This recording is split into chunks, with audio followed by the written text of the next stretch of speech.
It's a new week here in the X Zone. I am Rob McConnell, and for the next 4 hours, I'm your host and your guide as together we cross the time-space continuum to this place that I call the X Zone. It's a place where people dare to believe and dare to be heard. It's a place where fact is fiction and fiction is reality. And the X Zone comes to you Monday through Friday from 10 p.m. Eastern until 2 a.m. Eastern.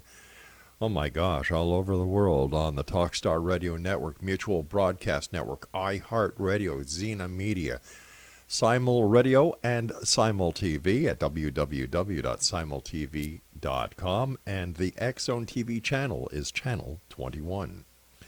If you'd like to send me an email, xzone at xzoneradiotv.com, on all social media sites, X Zone Radio TV. And for the programming we have available for you 24/7, 365 on the X Zone Broadcast Network, www.xzbn.net. X Zone Nation, my guest this hour is Mike CLELLAND, and Mike's 2015 book, The Messengers, was met with high praise. In it, he explores the mysterious connection between owls, synchronicities, and UFO abduction. It was his first-hand experience with these elusive events that have been the foundation for his research. This book is also a personal memoir and a journey of self-discovery. His website, hiddenexperience.blogspot.com, explores these events and their connection to the alien contact phenomenon. It also features extended audio interviews with visionaries and experts examining the complexities of the overall UFO experience. Mike is also considered an expert in the skills of ultralight backpacking and is the author and illustrator of a series of instructional books on advanced outdoor techniques. After 25 years of living in the Rockies, he now lives in the Adirondacks. And joining me now is Mike CLELLAND. And Mike, welcome to the X Zone.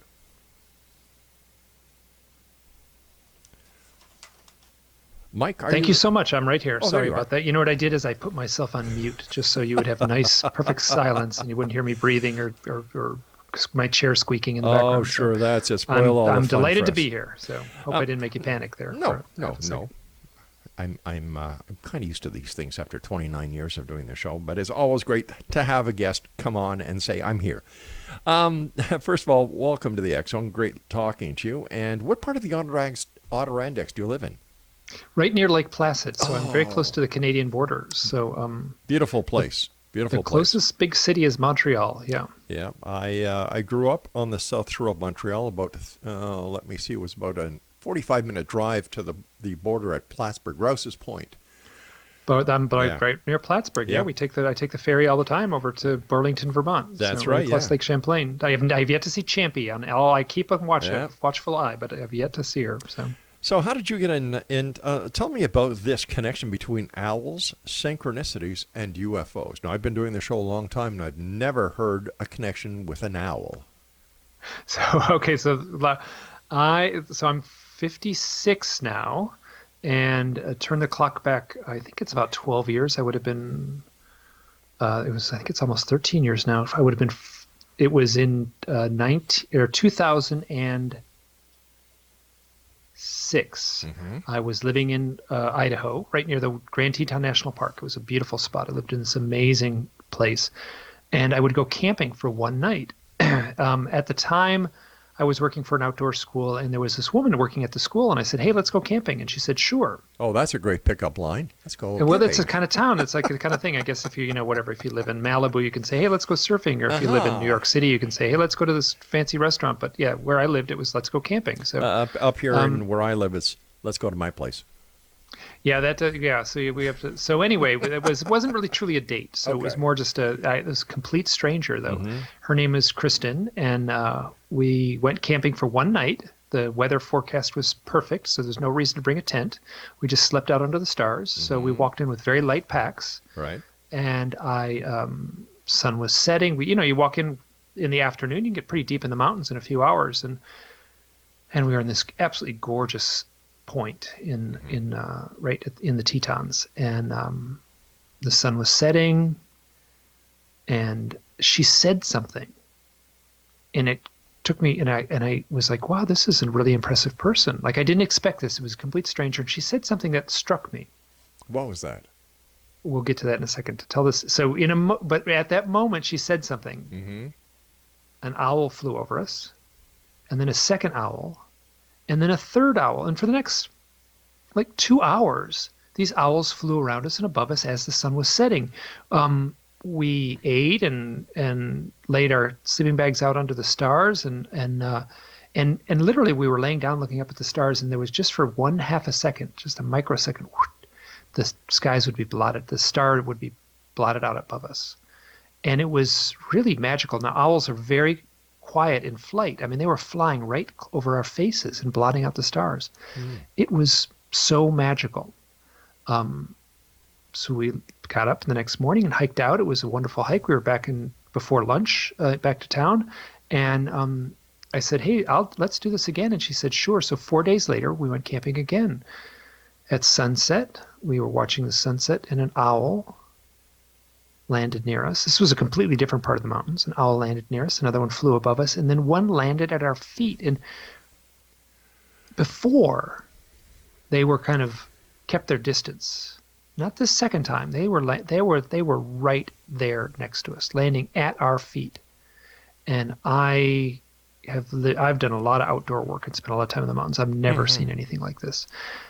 Now, what I am saying now, I didn't say it at the time. I'm saying it now. I had a thought in my head. I had like a voice in my head that says I was looking at real owls at my feet. Both times, this voice was, I'd look at these owls, and I had this voice in my head that said, this has something to do with the UFOs. Now, what I didn't say earlier on is I had all the symptoms. Let's see, symptoms. That's the wrong word. I had certain life experiences, that's a better way to say it, that would imply or point to UFO contact. I had missing time. I had some close-up UFO sightings. And in 1993, when I was 30 years old, there was a bright light shining in the bedroom window. It was very unusual. And I sat up in bed, and out my window, backlit by a very bright light source, were 5 skinny gray aliens with the big black eyes and the big bald heads, and they were walking towards the house. And I should have been scared. It was a very strange sensation. I should have been scared. I heard a voice in my head that said, now is the time to shut down. And I put my head on the pillow, and I went to sleep. Now, so those events, I have a handful more, but those are the most telling of the memories that I had. Those events were kind of simmering, and I knew I would have to look into those at some point in my life. And at that point in 2006, I was at the point when I needed to look into those experiences, and I knew it. But instead, I was denying it. I was pushing it away. I did not want to deal with what these events implied. After seeing the owls and that voice in my head, I started looking into it. I started contacting abduction researchers. I started contacting, and they would often put me in touch with other people who've had the contact experience. And I started networking and talking and researching, and mostly I was researching myself. And in doing so, because of these owl experiences, every person I would talk with, I would ask the question, have you ever had any odd experiences with owls? And it's certainly not 100%, but enough that there's a very clear pattern. People would say, that's funny. No one's ever asked me that. But yeah, I have had odd experiences with the owls. And I started collecting these stories. Now, eventually I started a blog. And one of the very first blog posts that I put on was that camping story with Kristen. It's just a nice story, seeing some owls in the mountains. Sure. After I posted it, it bugged me. I got back to her, and I asked exactly the question you asked me earlier. What was she talking about? And so it was 3 years later. I couldn't remember. And I was like, I got a hold of her. I said, Kristen, what were we talking about the very first night when we saw the very first owls? You were talking about something that that felt, it felt important. What were we talking about? She said, I remember exactly what I was talking about. And she said, I was trying to give my deepest, most heartfelt definition of what God meant to me. Now that took an already powerful set of events and turned it into this almost like transcendent moment for me. Now, I'm not at all churchy or anything like that, but I recognized the power in what she said.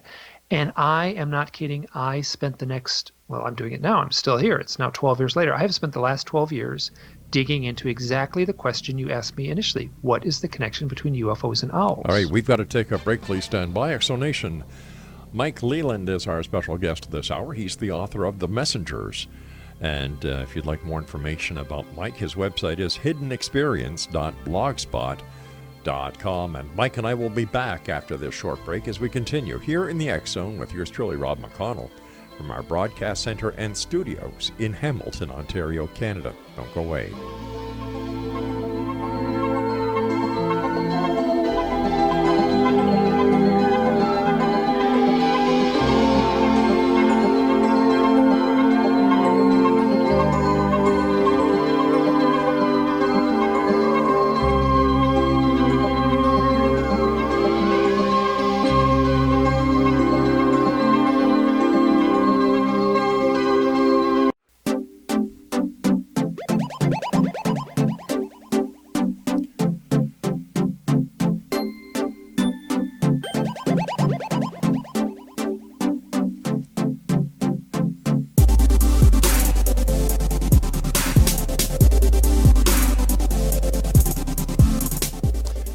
Welcome back, everyone. This is the X Zone. I am Rob McConnell. Before we get back to our guest of this hour, Mike Leland, let me see. First of all, Ellie Marzulli has his new book out. It's available on the X Chronicles newspaper site. And Mac Maloney has a new book out entitled Mac Maloney's Haunted Universe.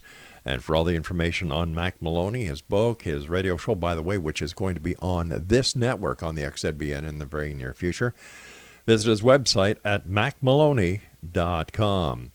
I'm talking to Cleland. I'm talking to Mike Leland, and we're talking about his book this hour, The Messengers. His website is hiddenexperience.blogspot.com.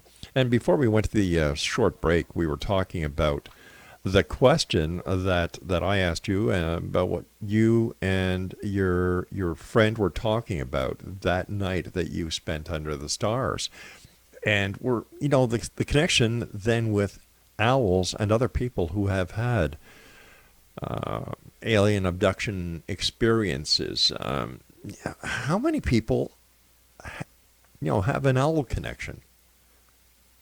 Well, I mean, how many in the numbers? Now, like I'm not an objective researcher. I'm completely subjective. Mm-hmm. So if you Google UFOs and owls, someone's going to find me. Mm-hmm. And so I'm now collecting these stories. So like in my files, it's like, that's my files consist of, is people who've had this contact experience with, and then also have had owl sightings. So it's in my files, it's mm-hmm. dang near 100%, but that doesn't transfer over to to like what another researcher who has a more, wide let's view just of it. Take a look at the basic alien abduction scenario as reported. Okay, let's jump to half a step back. Here's a very common story. Friend of mine, he's become a friend mm-hmm. since doing this. He's lying in the desert, looking up at the stars. He's camping, and him and his buddy look up, and at the top of this cactus is an owl. It's staring down at them in its nighttime, and they're like it's a little bit menacing. And it flies off, and a moment later, a triangle-shaped UFO flies right above where they're lying and proceeds across the landscape. I have this story in one form or another over and over and over and over. Yes, it's unusual to see an owl at night, but it's not impossible. No. It's very unusual to see a UFO at night, but those reports come in. To have those overlap over and over and over again is remarkable. Now, that's a very pedestrian sort of account that I just gave you. Some of them get extremely bizarre. But I'm wondering why you're saying it's rare to see an owl at night when owls hunt at night. Well, how often do you see an owl at night? I go up to my daughter's cottage and I see them all the time. Oh, good. Okay, so you're living in a place with a lot of owls. I live in a place in upstate New York where I hear more owls than I see. Yeah. So yes, but okay, here's an example of this. This woman she's in a large city in Brazil. She's in an apartment building. Mm-hmm. She's on her balcony, mm-hmm. and she looks out over the city, and she sees this silvery craft flying above the city. She sees a flying saucer, mm-hmm. and it's cruising along, and her eyes following it. And there's a building directly in front of her, and the skinny building and the flying saucer is zipping along, and it should just go behind the building and pop out the other side. And she says, it didn't pop out the other side, like disappeared, like she didn't come out. And she's kind of saying, all right, guys, where'd you go? What's up? At that moment, 2 owls come and land on her balcony, and they live there for a couple months. Coincidence? I'm at the point, no, it's not a coincidence. I'm at the point now where I've read so many of these accounts and talked to so many people and been in close contact, mostly through email, but often, phone calls and talking to people directly. It's not a coincidence. Something else is going on. What that something might be is a tricky thing to untangle. What I can say is that this pattern from my direct research and my direct experience is real. What it means, how it works, what it implies is something altogether different. But these events, there is a connection between owls and UFOs. What it might be is very elusive, but the connection is there. All right, let me ask you this. I've been doing the show for 29 years. 4 shows a night, 4 hours a night. I do an internationally syndicated radio TV show. I publish newspapers. I've never heard of an owl and a UFO in the same story before. How come? They're certainly in the same story. So they're in the book we trace back to Communion, which was published in 1987. Whitley Strieber, okay. Yep, Whitley Strieber's book, and on page I think it's page 27. I've footnoted this so many times. There's an account, the very first abduction account that came into his what we call abduction now. He doesn't use the term abduction. What we popularly call abduction. He wakes up the next morning, had this bizarre experience. He has a memory of an owl on his windowsill. It was wintertime. It was Christmas Day. So it was the next day. It was December 26th when he woke up. Him and his wife, he said, there was an owl. Something weird happened last night. There was an owl on the windowsill. And he goes out there, and it was fresh snow, and there was no tracks or prints, or the snow was completely undisturbed. And that was very unsettling for him. So here we have the very first UFO abduction account that kind of took hold of the population. I mean, that book was a very widely read book. Okay, so what's the connection with the owl? All I can say is that I'm collecting stories. No. I mean with this story that you're telling us from the book Communion. The guy wakes up Christmas morning. He has something to do with an owl. He goes outside. There's no proof of the owl. But he has a memory of an owl. All right. Dream. So who knows? Now, yes, but why would he? So you talked to. I spoke with Bud Hopkins about this before he died. I've spoken with many UFO abduction researchers. This is. I say, do you have any owls? Do owls show up in your research? And they look at me and they say, oh yeah, we get owls all the time. Could it be because owls have big eyes like the extraterrestrials are supposed to have? That is the implication. So the story that emerges when you talk to the UFO abduction researcher, here's a typical story. People driving down the road at night, they turn a corner, there's a great big 4-foot tall owl in the road. It's very strange. They stop, they look at it, maybe they drive on. Oftentimes the owl can look over the hood of their car. They continue on, they get home, it's 2 hours late. They're missing 2 hours. So the implication there, and oftentimes if they go through hypnotic regression, I'm paraphrasing a bit, but it goes something like this. The hypnotherapist will say, describe the owl. And they'll say the owl is tall and skinny. It's about 4 feet tall. It's very skinny. It's bald. It has big black eyes and a little skinny spacesuit on, and I don't think it's an owl.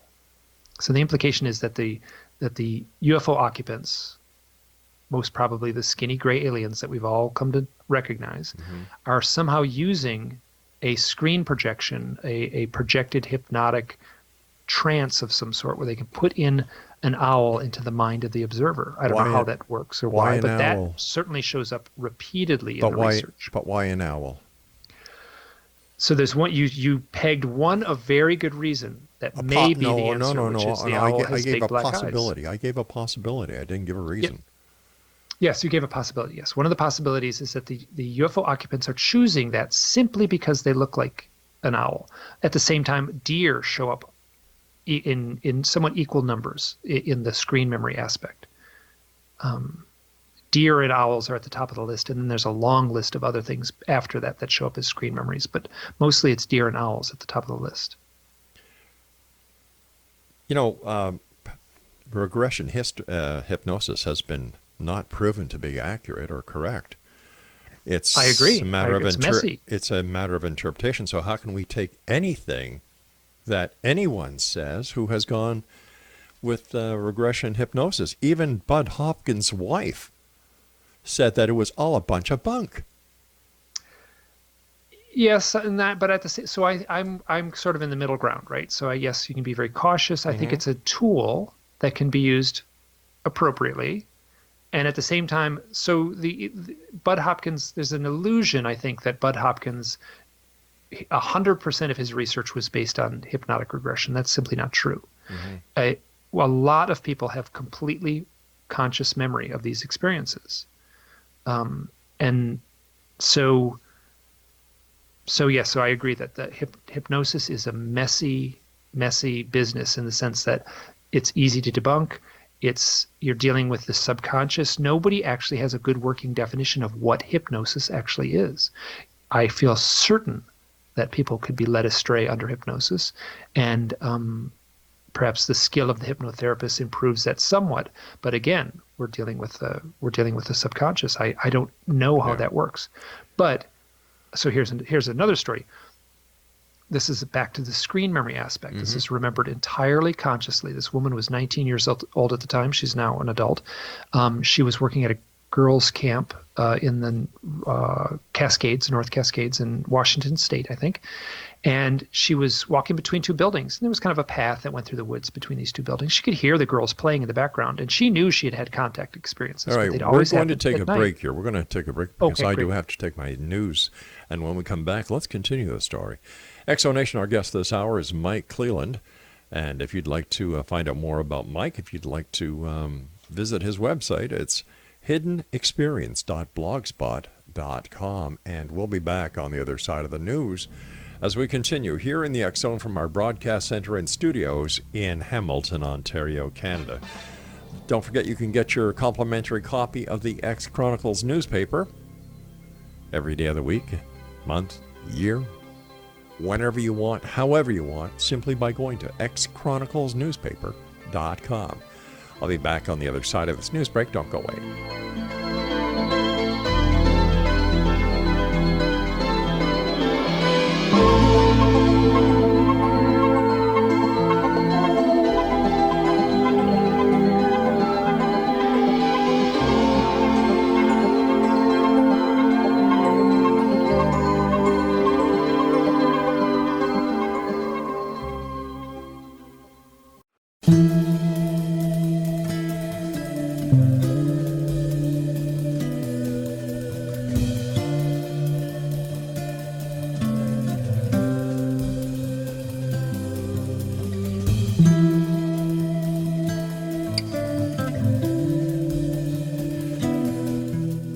And welcome back, one and all. This is the X Zone. I am Rob McConnell, and our guest this hour is Mike CLELLAND. He's the author of The Messengers, and his website is hiddenexperience.blogspot.com. Mike, before we went to the news, you had just started to tell us a story, and if I could get you to go back and start the story from the beginning, I'm sure the listeners would appreciate it. Great. So this woman's a friend of mine. She's had a lot of experiences. She was 19 years old at the time. She was working at a summer camp for girls. She knew she had had contact experiences. She had fully conscious memory of basically aliens in her bedroom and lots of odd experiences. But it always happened at night. So she was working at the summer camp. She was walking between two buildings, a little path between the buildings. So she wasn't like way off in the woods alone. And she's walking on a little path. She can hear the girls playing in the background. And she turns a corner, and there, next to the path, in a little meadow, is a gray alien standing there. And it's full sunlight, full daylight. She sees this thing, and it sees her, and she sees it, and her senses gives her this look like, uh-oh, I'm busted. And then she hears this kind of, these beings seem to communicate completely telepathically. She hears this voice in her head, this kind of echoing, reverberating voice in her head that goes, owl, owl, owl, owl. And she watches this gray alien morph into an owl, turn around, and run into the woods. So here's something that wasn't, there's no hypnosis here and Hmm. full daylight, and that I have that story a few times. I've not so much with owls, but with other deer certainly. Um, so I so the implication she is that there's this somehow she was, I don't understand what may have happened, but the owl itself, excuse me, the alien itself chose to camouflage itself as an owl, but something, there was some mistake. It was sloppy somehow. Um, Why did oh, go on. I was just going to ask you? You said the owl ran into the woods. Why wouldn't it have flown? Because it certainly didn't seem to be an owl. It certainly seemed to be a gray alien that was somehow Hmm. masquerading as an owl. Could we then use the same scenario and say that maybe the Mothman from the Mothman prophecy, who many described as looking like an owl, was actually an extraterrestrial? I like, I don't have an answer. That's certainly a good avenue of Hmm. speculation, and it'd probably be fruitful that there's some connection between the Mothman, which was extremely large and Hmm. had a very big wingspan, and the owls that are often reported as 4 feet tall. Oh, I see. So yes, that's I have no way of knowing, but that would be potentially an interesting avenue of speculation. Sure. What is there in our ancient mythology that we could use as an example, or use as a scenario for why you are hearing about owls and UFO contact or alien abduction contact? So earlier you asked me, you sort of said, perhaps the screen memory is Hmm. related to the big black eyes. Yeah. That gets repeated over and over and over again in the literature. It's kind of a given among the UFO abduction researchers. I'm very cautious to take that as dogma. Right. The other avenue of thought is that they could be using the owl for more of an archetypal reason. There's ancient history all over the world's mythologies. The owl is associated with the night for obvious reasons, Sure. and the owl would then fly into the night, and then that became a metaphor in many of the world's traditions for traveling to other realms, traveling to the land of the gods, traveling to the land of the dead, Hmm. traveling to the land of the ancient ancestors. The owl would then come back with a message. And that's probably where I got the title of the book, Gotcha. The Messengers, from this aspect of ancient mythology. Now, owls show up in other highly charged, what I refer to as highly charged events beyond just UFO contact. But my sense is that the owls are showing up Hmm. more as a symbolic archetype, where somewhere deep in us we have a deep inner knowing of the, let's say, the esoteric meaning of owl. Right? You watch Star Wars, you see Luke Skywalker having all these adventures. You're seeing the archetype of the hero on the screen. You're caught up in the story and see the thrilling movie, but you're seeing the archetype of the hero. You're in the woods, you see an owl, you see a bird with big eyes. Hmm. At the same time, you're seeing an archetype that touches us at a very deep level. What that archetypal meaning might be is very slippery, again, very elusive, but that is the best answer I've come up with for why they are choosing the owls and why the owl has now become the totem or the symbol of the UFO contact experience. Where does synchronicity come in? Well, synchronicity. Oh, yeah, okay. Synchronicity. Let me think of a good. So here's a fellow. He tells us. So synchronicity is a term coined by Carl Jung, Hmm. and he has kind of a dry, long-winded definition of it. The simpler definition: it is a meaningful coincidence, a coincidence that is meaningful to the observer. Hmm. Now, I'm not an academic. I'm an artist. I'm an illustrator, and I'm writing these books to help untangle my own UFO contact experiences. So I'm doing this for a very selfish reason. I'm not objective. I'm subjective. So for me, I went through a period at the same time I saw those owls with Kristen in the Mountains. The aftermath of that, I was seeing a lot of owls, and I was having a lot of synchronicities, and all those synchronicities tied into to either owls or UFOs. And I spent a few years there, like, suffering. Like, I felt it was almost like I was questioning my sanity for a few years. Like, this stuff was happening so hard and fast and so overwhelming. Where does synchronicity come in with it? Here, so this guy, he's a pseudonym. His name is Nathan. He's contacts me. He said, Mike, I had an experience. I hit an owl.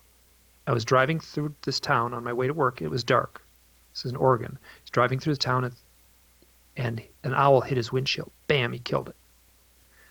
And he said, you know what? 2 years ago, I hit an owl in the same town before dawn. It was the same time of year. Now, he went through and I looked at my email. He sent me an email 2 years earlier. I have it dated. Everything's there. He hit and killed an owl in this town before dawn. It was February. It was early February. I don't have the dates in front of me, but early February 2015 and 2017, 2 years apart. So here's a man who has had what I consider UFO contact experiences. And he's also seen a remarkable number of owls, including the 4-foot tall kind. Oh, right. No, I'm sorry to cut you off here, but how did you jump to the conclusion that he had UFO experiences based on him just seeing owls? Oh, no. I've had long conversations with him. Oh, you didn't mention that. We've had lots of talks about him and his experiences, yeah. Well, what kind of experiences did he have?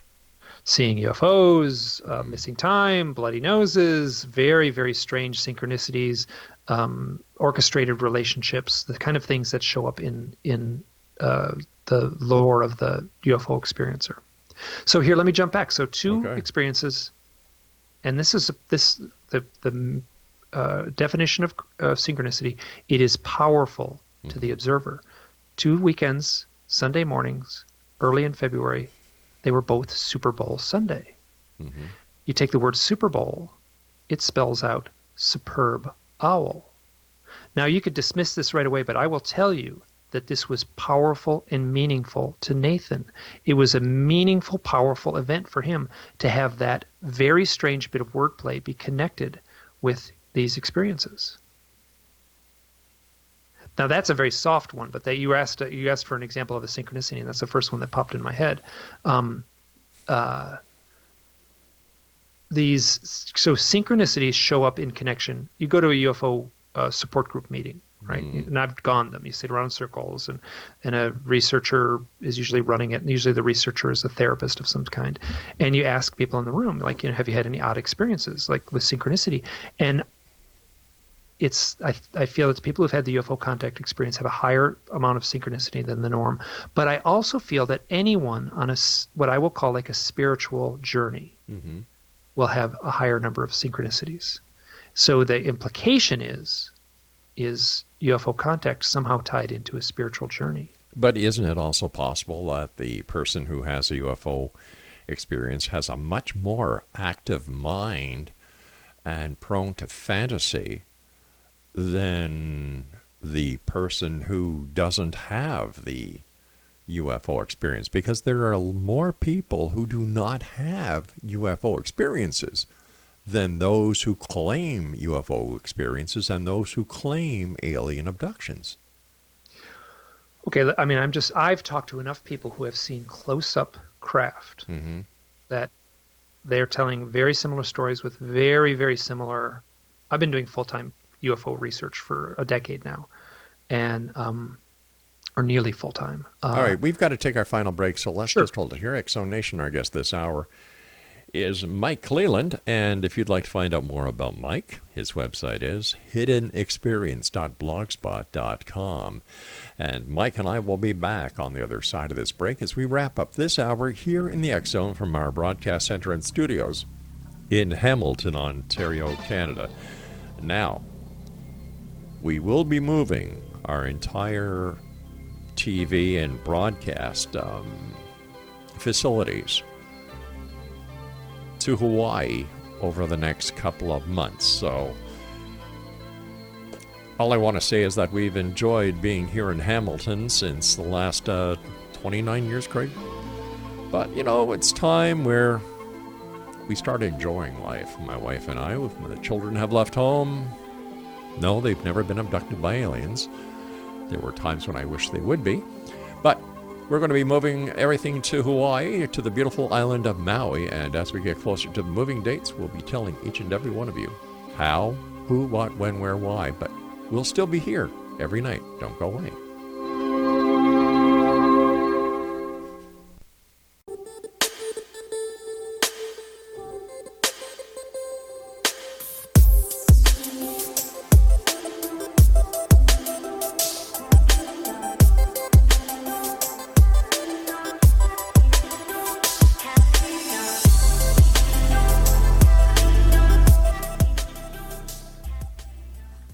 Exonation, my guest this hour is Mike CLELLAND. And once again, if you'd like to find out more about Mike, his website is hiddenexperience.blogspot.com, and he is the author of The Messengers.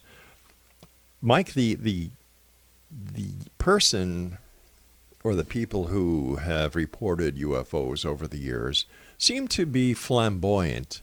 They're very, they're prone to fantasy.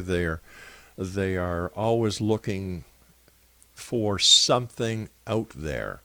And I can't understand why it's only a small number of people who are having these experiences, whether they're real or not, and why the majority of the population isn't. Especially now that statistics are showing that society is starting to lose interest in ufology, and this is being echoed by the decrease in UFO sightings being reported to both the National UFO Reporting Center as well as to Chris Rutowski in Canada. What do you think is going on here? So I disagree with the fact that the UFO people who witness UFOs are somehow flamboyant, or the people who claim the abduction. Mm-hmm. I've certainly have met some flamboyant folks, and I would almost fall into that category myself. I'm an artist, and I kind of live on taught outdoor work and stuff like that. So I'm out of the societal norm in many ways. But I have certainly talked to lawyers and advertising executives and bankers and bus drivers and people completely on the mainstream of these experiences. And I'll tell you what, those people do not talk about it. They don't talk about it they talk to me.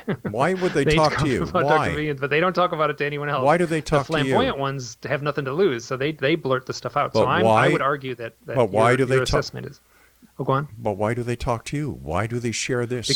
Because I'm a UFO researcher. Because you're a believer? Pardon? Because you're a believer? Yes, because I'm a believer. And honestly, people need to be heard, right? So people, I don't care who that is, someone who's been through any kind of traumatic experience needs to be heard. They can go to a therapist and tell their story. Now, I've tried to go to a therapist and tell about my stories, and the therapist was not receptive to it. Let me tell you, I've talked to other people who are receptive, and it is a very powerful emotional thing to be in contact with someone where you can share these experiences. But how come with all these experiences, there's never any physical evidence? Oh, sometimes there is. Where? Sure. I mean, there's been the implants that have been removed. There's been burn marks in the yard. Wait a sec. First of all, let's get back to the implants. Dr. Roger Lear, a podiatrist, and Daryl Sims, an alleged so-called spy with the CIA. Come on. Let's talk credibility here. I don't have any issues with Roger Lear being a podiatrist. That's his job, is to remove, things from people's feet, right? So he's removes, bits of metal and nails and stuff like that. And so I can't. That's not my avenue of expertise. So all I would be doing is paraphrasing what I've read. Where's the evidence? Now, for me, the evidence is in the consistency of these stories. And I am on the outside edge of, there's like a mainstream of UFO abduction research, and I'm certainly on the outside edge where I'm looking at these more elusive aspects of the stories, these kind of outlying stories. And I'm not saying that the source of this is aliens from another planet. Okay. I'm saying that people are having real experiences. I don't know the source of these experiences. All I can say is these experiences are playing out in two ways. Let's say they're playing out in metaphoric ways, in kind of, I don't want to use the term dreamlike because that implies something else, but these events are showing up symbolically. And then at the same time, these events are showing up as something very real. People are, have had missing time. People have had close-up UFO sightings. We can put someone in the electric chair in America or whatever, I guess, whatever. Someone can be executed by witness testimony in America. But the same witness testimony has to be based on evidence, not hearsay evidence. Yes, but you can talk to the first person. You're not talking, it's not hearsay when someone says, I have seen a UFO. Where's your proof? I don't have any. I mean, so where's my proof? So I have had several sightings with other people. Mm-hmm. So I've had sightings with other people. Have you taken any photos? I have not ever taken any photos of what I would consider a UFO now. Why not? This is with an era of cameras and stuff like that. Mm-hmm. I mean, I was 12-year-old boy when I had a joint sighting with a friend. I see. Nothing recent. Nothing recent that involved a camera. All right. No. This is, when you look at the UFO phenomenon from the outside, my background as a police investigator, criminal investigator, I deal in proof. I deal in facts. I deal with evidence. I have not, to this day, seen any evidence that would substantiate any claim of a UFO from outer space. And I'm not saying there's UFOs from outer space. I'm saying that there's unidentified flying objects that people are witnessing and documenting, and documenting in the sense that they're contacting me and telling me their stories, and I'm documenting their stories. So yes, I get exactly what you're saying. I am not a police investigator. So what are they saying, and what are they reporting? I feel like I am playing the role of folklorist, right? So we have an emerging folklore, and I feel this folklore should be documented. I don't know. I cannot vouch for the veracity of anyone's experiences except my own. So do you believe everyone who contacts you and tells you that they've seen a UFO or they've been abducted by an extraterrestrial? I take them very seriously. But do you believe them? I'll tell you, let me just finish. I take them very seriously. I take their reports. I contact them. I have a back and forth exchange. Right. And then I look for similarities in other stories. Some people tell me some weird stuff. And yes, sometimes I'm very skeptical. If I see a pattern, you take one file and it sits there alone and it's a one-off. Right. There's not much I can do with that, right? So once I start to see a pattern, then I take it seriously. Now, once again, I am not a police investigator. I am an artist. Right. And I am dealing with what I consider an emerging folklore, an emerging modern mythology is taking place right now. But you also said that you're a researcher, that you've spent the past decade researching this. I have been immersed in it, yes. If you want to paint a picture of me as being obsessed creating this Wait a stuff, sec, hold on here. Hold on here. As a researcher, do you not vet the information that is coming to you? Do you not vet the person who is telling you this information in order to see if the person, is there anything in his background that may shed light on what is being seen, heard, or reported? Or do you just take everything that he says and say, okay, fine, that's your story, I'm going to publish it? So yes, you've asked a very good question. I am one person. If you wanted to give me $1 million and I could have a staff of people to vet these folks, that would be wonderful. Presently, I'm getting many what I consider let's say intriguing reports, right? So I can't say whether they're credible or not. I'm getting several intriguing reports a day.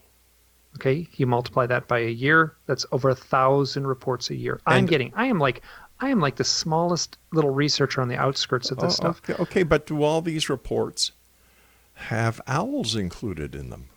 Most of the ones I'm receiving do, yes. So how many reports would you say in the year 2017 you received in total, and what percentage in that total would have an association or a synchronistic account with an owl? Okay, so I'm just doing this off the top of my head. Sure, I appreciate that, yeah. Close to 1,000. And of that, 80% would have an owl.